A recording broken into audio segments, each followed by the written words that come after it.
সকালবেলায় কুয়াশা মোড়ানো চাদর, মনে হচ্ছে কুয়াশার একটি আবরণ যেন ওপর থেকে নিচের দিকে পড়ছে।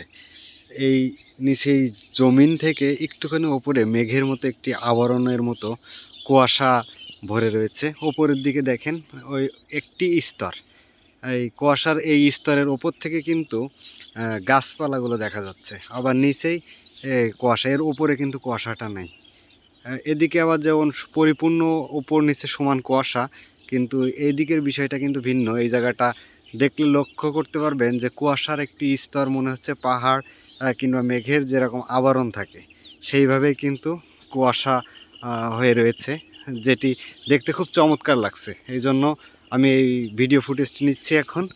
আর শীতে গ্রাম অঞ্চলে যে কুয়াশাচ্ছন্ন আবহাওয়াটা কেমন, এটি অতি ভোরবেলা, এবং দেখেন খেজুর গাছ কেটেছে, খেজুরের রস সংগ্রহ করা হচ্ছে এখান থেকে। পাখিরা কিন্তু সেই রসগুলো খাচ্ছে। তো বিভিন্ন রকমের পাখিতে কিন্তু বিভিন্ন রকম ভাইরাস থাকে, তো যারা খেজুরের রস এই শীতের দিন পছন্দ খান তারা কিন্তু অবশ্যই সতর্ক থাকবেন। একেবারে এই রসগুলো খাওয়া কিন্তু নিরাপদ নয়। ছোট গাছগুলো কিন্তু দেখতে পাচ্ছেন যে একটু এর ভিতরে কিন্তু খেজুরের গাছের যে ডাল সেটি কিন্তু ঢুকিয়ে রাখা হয়েছে, যাতে করে ময়লা টয়লা না যায়, একেবারে ছোট গাছ দেখে। আর বড় গাছগুলো তো দেওয়া হয়নি। আর তাছাড়া এখন যে সূর্য উদয় হচ্ছে দেখুন, একেবারে গ্রামের মেঠো পথ থেকে এই সূর্যটি কেমন লাগছে।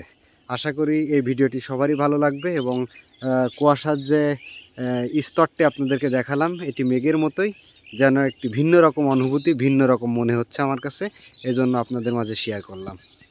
আর সবথেকে বড় কথা হচ্ছে, যশোর জেলা কিন্তু খেজুরের রস গুড়ের জন্য বিখ্যাত। এটা হয়তো আপনাদের সবারই জানা আছে। তো খেজুরের গাছগুলোও কিন্তু রসগুড় সংগ্রহ কিছু কিছু গাছে হচ্ছে। আর এই গাছগুলো কিন্তু সবেমাত্র গাছ তোলা হয়েছে, যেটা আঞ্চলিক ভাষায় বলে। তো এই গাছ তোলা হয়েছে, এরপরে চাষ দিবে, তারপরে কিন্তু নলি খিল পুঁতার পরেই কিন্তু গাছগুলো কাটা শুরু করবে, রস সংগ্রহ করবে, তারপরেই কিন্তু সেই যশোর জেলার বিখ্যাত খাঁটি গুড়গুলো কিন্তু তৈরি হবে। তো এই কুয়াশাচ্ছন্ন সকালে এই আবহাওয়াটা কেমন, তো আপনারা সবাই মন্তব্য করে জানাবেন। আর কার কার অঞ্চলে এই রসগুড় হয় সেটিও জানাবেন। এটি কিন্তু যশোর জেলার জিগরগাছা উপজেলা থেকে ফুটেজটি সংগ্রহ করছি। তো সবাই ভালো থাকবেন, আমার জন্য দোয়া করবেন। আল্লাহ হাফেজ।